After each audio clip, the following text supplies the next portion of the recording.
നമസ്കാരം. ഇന്നത്തെ പ്രധാന വാർത്തകളും വിശേഷങ്ങളും നോക്കാം.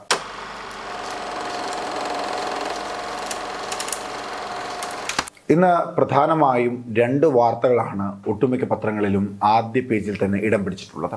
അതിൽ ഒന്നാമത്തേത് കെട്ടിട നിർമ്മാണ പെർമിറ്റിൽ സർക്കാർ വലിയ ഇളവ് കൊണ്ടുവന്നിട്ടുള്ള വാർത്തയാണ്. മറ്റൊരു വാർത്ത അദാനി ഗ്രൂപ്പുമായി ബന്ധപ്പെട്ട രഹസ്യ വിദേശ നിക്ഷേപങ്ങളിൽ പങ്കാളിത്തമുണ്ടെന്ന ആരോപണത്തിൽ സെബി നൽകിയ മറുപടിയിൽ വീണ്ടും ചോദ്യങ്ങളും ആരോപണങ്ങളുമായി എത്തിയിരിക്കുന്നു ഹിൻഡൻബർഗ് എന്ന വാർത്തയാണുള്ളത്. എന്തായാലും ഓരോ പത്രങ്ങളും ഈ വാർത്തകൾ എങ്ങനെയാണ് നൽകിയിട്ടുള്ളത്, മറ്റ് ഏതെങ്കിലും പത്രങ്ങൾ വേറെ ഏതെങ്കിലും വാർത്തകൾക്ക് പ്രാധാന്യം നൽകിയിട്ടുണ്ടോ എന്നുള്ളതൊക്കെ പരിശോധിക്കാം. ആദ്യം മാധ്യമമാണ്. മാധ്യമത്തിൽ ഹിൻഡൻബർഗ് ആരോപണം മറുപടിയില്ലാതെ സർക്കാർ പ്രതിരോധം ഇടിയുന്നു എന്നുള്ളതാണ് തലക്കെട്ട്. അദാനി ഗ്രൂപ്പുമായി ബന്ധപ്പെട്ട രഹസ്യ വിദേശ നിക്ഷേപങ്ങളിൽ പങ്കാളിത്തമുണ്ടെന്ന ആരോപണത്തിൽ സെബി, അതായത് security and exchange board of India, അതിന്റെ മേധാവിയായ മാധബി ബുച്ച് നൽകിയ മറുപടിയിൽ തന്നെ അവരെ കുരുക്കി ഹിൻഡൻബർഗിന്റെ പ്രത്യാക്രമണം എന്ന വാർത്തയാണ് വളരെ വിശദമായി നൽകിയിട്ടുള്ളത്. അതിനോടൊപ്പം തന്നെ വലതുഭാഗത്ത് മറ്റൊരു പ്രധാനപ്പെട്ട വാർത്തയായി കെട്ടിട നിർമ്മാണ പെർമിറ്റ് ഇനി 15 വർഷത്തേക്ക് എന്ന തലക്കെട്ടോടുകൂടി പെർമിറ്റ് കാലാവധി 15 വർഷത്തേക്ക് ദീർഘിപ്പിച്ചതടക്കം കെട്ടിട നിർമ്മാണ ചട്ടങ്ങളിൽ പരിഷ്കാരങ്ങൾ പ്രഖ്യാപിച്ചു സർക്കാർ എന്ന വാർത്തയാണ് കാര്യമായി നൽകിയിട്ടുള്ളത്. ഈ മലയാള മനോരമയിലേക്ക് വരുമ്പോൾ മലയാള മനോരമയിൽ നിന്ന് രണ്ട് പ്രധാന പരസ്യങ്ങൾക്ക് ശേഷമാണ് ആദ്യ പ്രധാന പേജ് വന്നിട്ടുള്ളത്. മനോരമ ഇന്ന് വലിയ പ്രാധാന്യം നൽകിയിട്ടുള്ളത് കെട്ടിട നിർമ്മാണ പെർമിറ്റിൽ സർക്കാർ കൊണ്ടുവന്ന ഇളവുമായി ബന്ധപ്പെട്ട വാർത്തയാണ്. കെട്ടിട നിർമ്മാണ ചട്ടങ്ങളിൽ ഇളവുമായി തദ്ദേശ വകുപ്പ്, സമീപ പ്ലോട്ടിലും പാർക്കിംഗ് ആകാം എന്ന തലക്കെട്ടാണ് അതുമായി ബന്ധപ്പെട്ട് മലയാള മനോരമ നൽകിയിട്ടുള്ളത്. മറ്റൊരു പ്രധാനപ്പെട്ട വാർത്തയായി മനോരമയിൽ നിന്ന് നൽകിയിട്ടുള്ളത് സെബി മേധാവിയെ അന്വേഷണത്തിന് വെല്ലുവിളിച്ച് ഹിൻഡൻബർഗ് എന്ന വാർത്തയാണ്. പക്ഷെ മനോരമയുടെ ആദ്യ പേജിലെ ഏറ്റവും പ്രധാനപ്പെട്ട ചിത്രമായി നൽകിയിട്ടുള്ളത് കൈനിറട്ട ഐശ്വര്യ എന്ന തലക്കെട്ടോടുകൂടി ഐശ്വര്യത്തിനും കാർഷിക സമൃദ്ധിക്കുമായി ശബരിമലയിൽ നിറപൊത്തിരിക്ക് പൂജിച്ച നെൽക്കതിരികൾ വിതരണം ചെയ്യുന്ന ഒരു ചിത്രമാണ്. അതിന്റെ കൂടുതൽ വിശദാംശങ്ങൾ ഉൾപേജിലായി നൽകിയിട്ടുണ്ട്. ജന്മഭൂമിയിലേക്ക് വരുമ്പോൾ ജന്മഭൂമിയിലെ പ്രധാന വാർത്തകൾ ഇതൊന്നുമല്ല, മറ്റ് ചില വാർത്തകളാണ്. നെല്ലു സംഭരണത്തിൽ സംസ്ഥാനത്തിന് ഗുരുതര വീഴ്ച, ധനവിനിയോഗ റിപ്പോർട്ട് നൽകിയില്ല എന്നുള്ള തലക്കെട്ടോടുകൂടി നെല്ലു സംഭരണത്തിൽ സംസ്ഥാന സർക്കാരിന് ഗുരുതര വീഴ്ച, നെല്ലു സംഭരണത്തിന്റെ ധനവിനിയോഗം സംബന്ധിച്ച ഓഡിറ്റ് റിപ്പോർട്ട് യഥാസമയം നൽകാത്തതിനാൽ കേന്ദ്രവിഹിതം വൈകുന്നു എന്ന വാർത്തയാണ് ജന്മഭൂമി നൽകിയിട്ടുള്ളത്. അതിനോടൊപ്പം പ്രധാനപ്പെട്ട വാർത്തയായി നൽകിയിട്ടുള്ളത് ഓഹരി വിപണി തകർക്കാൻ ലക്ഷ്യമിട്ട് കോൺഗ്രസ് എന്ന തലക്കെട്ടോടുകൂടി രാജ്യത്തെ ഓഹരി വിപണി തകർക്കാൻ ലക്ഷ്യമിട്ട് കോൺഗ്രസ് നീക്കം, ഓഹരി വിപണിയിൽ നിക്ഷേപിക്കുന്നത് വലിയ റിസ്ക് ആണെന്ന പ്രതിപക്ഷ നേതാവ് രാഹുലിന്റെ ആരോപണത്തെ തുടർന്നുള്ള വാർത്തയാണ് നൽകിയിട്ടുള്ളത്. അതിനോടൊപ്പം ആ വാർത്തയിൽ തന്നെ ഓഹരി വിപണിയിലൂടെ രാഹുൽ ഗാന്ധിക്ക് 5 മാസം കൊണ്ട് ലഭിച്ചത് 46.50 ലക്ഷം രൂപ ലാഭം എന്നുള്ള വാർത്തയും ജന്മഭൂമി നൽകുന്നുണ്ട്. ദേശാഭിമാനിയിലേക്ക് വരുമ്പോൾ ദേശാഭിമാനിയിൽ ഏറ്റവും പ്രാധാന്യത്തോടെ നൽകിയിട്ടുള്ളത് ആശ്വാസവുമായി കേരള ബാങ്ക്, ദുരന്ത ഭൂമിയിലെ വായ്പകൾ എഴുതിത്തള്ളി എന്ന ഒരു വാർത്തയാണ്. അതിനോടൊപ്പം മികച്ച 15 സർവകലാശാലകളിൽ 3 കേരളത്തിൽ തകർക്കാനാകില്ല, കേരളത്തിളക്കം എന്ന തലക്കെട്ടോടുകൂടി കേരള സർവകലാശാലയ്ക്ക് 9ാം റാങ്ക്, കുസാറ്റിന് 10ാം റാങ്ക്, MG യൂണിവേഴ്സിറ്റിക്ക് 11ാം റാങ്ക് എന്നതടക്കം കാലിക്കറ്റ് സർവകലാശാലയ്ക്ക് 43ാം റാങ്കും. ഈ വാർത്തയാണ് മറ്റൊരു പ്രധാനപ്പെട്ട വാർത്തയായി ദേശാഭിമാനി നൽകിയിട്ടുള്ളത്. കെട്ടിടങ്ങൾക്കും ടർഫിനും പാർക്കിങ്ങിൽ ഇളവ് വരുത്തിക്കൊണ്ടുള്ള കെട്ടിട നിർമ്മാണ പെർമിറ്റിലെ ഇളവുമായി ബന്ധപ്പെട്ട വാർത്തയും ദേശാഭിമാനി ആദ്യ പേജിൽ തന്നെ നൽകിയിട്ടുണ്ട്. എന്നാൽ ഹിൻഡൻബർഗ് റിപ്പോർട്ട് അദാനി ഗ്രൂപ്പ് ഓഹരി കൂപ്പുകുത്തി എന്ന വാർത്ത ഇടതുഭാഗത്ത് ചെറുതായി മാത്രമാണ് ദേശാഭിമാനി നൽകിയിട്ടുള്ളത്. മാതൃഭൂമിയിലേക്ക് വരുമ്പോൾ മാതൃഭൂമി പാരീസിലെ ഒളിമ്പിക്സ് അവസാനിച്ചു. ഇനി 1431 ദിവസത്തിന് ശേഷം, അതായത് 2028 ജൂലൈ 14 മുതൽ 30 വരെ ഇനി അടുത്ത ഒളിമ്പിക്സ് അമേരിക്കയിലെ ലോസ് ആഞ്ചലസിലായിരിക്കും എന്നുള്ള വിശദവിവരങ്ങളും ഒക്കെ നൽകിക്കൊണ്ടുള്ള ഒരു ചിത്രമാണ്. ആ വാർത്ത പ്രാധാന്യത്തോടെ ഉൾപേജിൽ നൽകിയിട്ടുണ്ട്.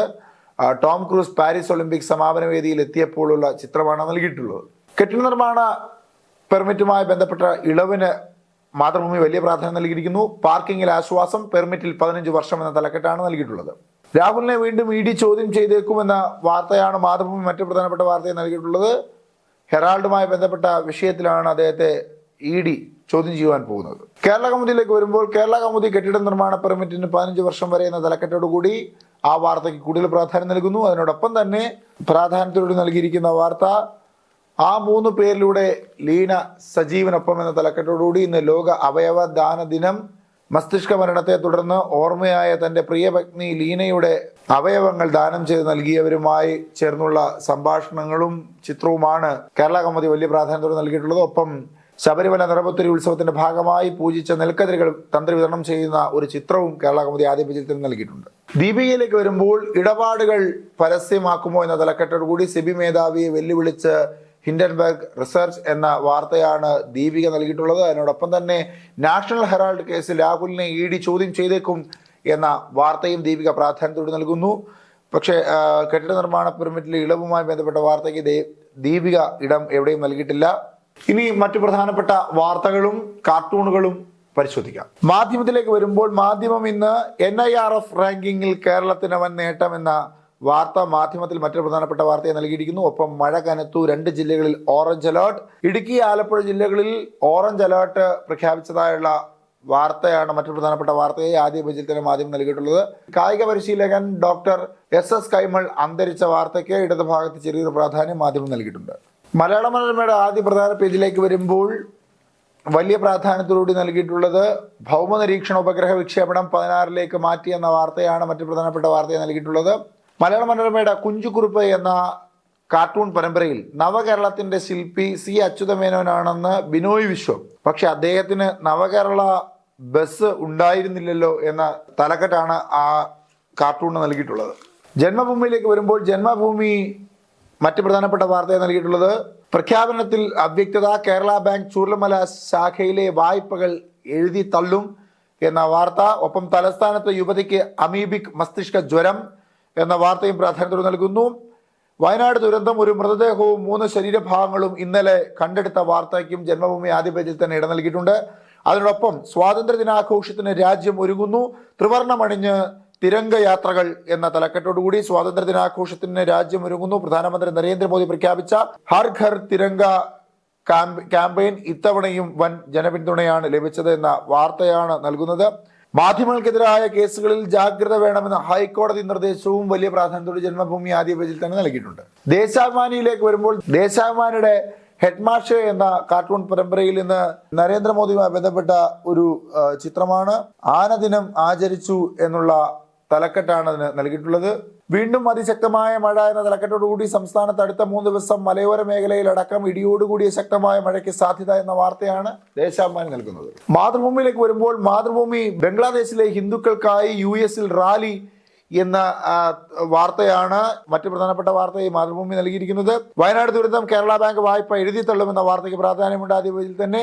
ദേശീയ റാങ്കിംഗ്, കേരളത്തിലെ സർവകലാശാലകൾക്ക് 9, 10, 11 എന്ന റാങ്കുകൾ. കായിക കേരളത്തിന്റെ ആചാര്യനെ വിട, കായിക പരിശീലകൻ SS കൈമൾ അന്തരിച്ചു എന്ന വാർത്തയ്ക്കും മാതൃഭൂമി ആദ്യ പേജിൽ പ്രാധാന്യം നൽകിയിരിക്കുന്നു. കാകദൃഷ്ടി എന്ന മാതൃഭൂമിയുടെ കാർട്ടൂൺ പരമ്പരയിൽ സഹകരണ സ്ഥാപനങ്ങളിൽ സർക്കാരിനുള്ള പിന്തുണ പിൻവലിക്കുന്നു, VD സതീശൻ എന്ന അദ്ദേഹത്തിന്റെ പ്രസ്താവനയ്ക്ക് തലക്കെട്ട് അപ്പോഴും പറഞ്ഞില്ലേ എന്ന തലക്കെട്ടാണ് നൽകിയിട്ടുള്ളത്. അർദ്ധസൈനിക OPS സുപ്രീം കോടതി സ്റ്റേ ചെയ്തു എന്ന വാർത്തയ്ക്ക് മാതൃഭൂമി ആദ്യ പേജിൽ തന്നെ ഇടം നൽകുന്നുണ്ട്. കേരള കൗമുദിയിലേക്ക് വരുമ്പോൾ ഏറ്റവും പ്രധാനപ്പെട്ട വാർത്തയെ നൽകിയിട്ടുള്ളത് മുസ്ലിം ലീഗ് പിന്തുണയോടെ തൊടുപുഴ നഗരസഭയിൽ LDF ജയിച്ച വാർത്തയ്ക്കാണ്. ഒപ്പം കേരള സർവകലാശാലയ്ക്ക് 9ാം റാങ്ക്, മറ്റ് പ്രധാനപ്പെട്ട സർവകലാശാലകൾക്കും റാങ്കിംഗ് പട്ടികയിൽ ഇടമുണ്ട് എന്ന വാർത്തയും കേരള കൗമുദി നൽകുന്നു. തലസ്ഥാനത്ത് 5 ദിവസം മഴ തുടരുമെന്ന വാർത്തയ്ക്കും പ്രാധാന്യമുണ്ട് കേരള കൗമുദിയുടെ ആദ്യ പേജിൽ. തലവര എന്ന കാർട്ടൂൺ പരമ്പരയിൽ മുല്ലപ്പെരിയാർ ഡാം ആശങ്ക വേണ്ട, അനാവശ്യ പ്രചരണങ്ങൾ ഒഴിവാക്കണം, മന്ത്രി റോഷി അഗസ്റ്റിന്റെ പ്രസ്താവനയാണ് അതിന് തലക്കെട്ടായി നൽകിയിട്ടുള്ളത്. അണപൊട്ടിയൊഴുകുന്ന വ്യാജ പ്രചരണങ്ങളെ കുറിച്ച് ധാരണ വേണം എന്ന തലക്കെട്ടാണ് അതിന് നൽകിയിട്ടുള്ളത്. ദീപികയിലേക്ക് വരുമ്പോൾ പന്തീരങ്കാവ് കേസ്, രാഹുൽ ഡൽഹിയിലെത്തി കസ്റ്റഡിയിലെടുത്തു എന്ന തലക്കെട്ടോടുകൂടി നവവധുവിനെ മർദ്ദിച്ച കേസിൽ പ്രതി പന്തീരങ്കാവ് വള്ളിക്കുന്ന് സ്നേഹതീരത്തിൽ രാഹുൽ P ഗോപാലിനെ ഡൽഹി വിമാനത്താവളത്തിൽ കസ്റ്റഡിയിലെടുത്ത വാർത്തയാണ് പ്രാധാന്യത്തോടെയുള്ളത്. അതിനോടൊപ്പം വന്യജീവി ആക്രമണം തടയാൻ അന്തർ സംസ്ഥാന പദ്ധതിയുമായി ബന്ധപ്പെട്ട വാർത്തയും ദീപികയിൽ ആദ്യ പേജിൽ തന്നെ ഇടം പിടിച്ചിട്ടുണ്ട്. കായിക പരിശീലകൻ ഡോക്ടർ SS കൈമൾ അന്തരിച്ച വാർത്തയ്ക്ക് വലതുഭാഗത്ത് ചെറിയൊരു പ്രാധാന്യം നൽകിയിട്ടുണ്ട് ദീപിക. മാവേലി നാട് എന്ന തലക്കെട്ടോടു കൂടിയുള്ള കാർട്ടൂൺ പരമ്പരയിൽ രാജു നായർ തയ്യാറാക്കിയ കാർട്ടൂൺ ആരോഗ്യ മേഖലയിലെ മികവിന് അർദ്ധ പുരസ്കാരം തിരുവനന്തപുരം കോർപ്പറേഷന്. ആമേഴഞ്ചാൻ തോടിന് ജൂറിയുടെ പ്രത്യേക പരാമർശം വല്ലതുമുണ്ടോ എന്ന തലക്കെട്ടാണ് അതിന് നൽകിയിട്ടുള്ളത്. കാട്ടാക്കടലിൽ CPM ഓഫീസിന് നേരെ ആക്രമണം എന്ന വാർത്തയ്ക്കും ദീപികയുടെ ആദ്യ പേജിൽ തന്നെ ഇടമുണ്ട്. സ്പോർട്സിലേക്ക് വരുമ്പോൾ ഇന്ത്യൻ ഗുസ്തി താരം വിനേഷ് ഫോഗട്ടിന്റെ ഒളിമ്പിക്സ് വെള്ളി മെഡൽ അനുവദിക്കുന്നതിൽ ഇന്ന് അന്തിമ വിധി വരുമെന്ന വാർത്തയുമുണ്ട്. ഒപ്പം അമേരിക്കയിലെ ലോസ് ആഞ്ചൽസിലായിരിക്കും 2028 ജൂലൈ 14 മുതൽ 30 വരെയുള്ള ഒളിമ്പിക്സ് എന്ന വാർത്തയും വിശദ വിവരങ്ങളോടുകൂടി തന്നെ കായിക പേജിൽ നൽകിയിട്ടുണ്ട്. മറ്റ് പ്രധാനപ്പെട്ട വാർത്തകളും വിശേഷങ്ങളുമായി അടുത്ത ദിവസം കാണാം. നന്ദി, നമസ്കാരം.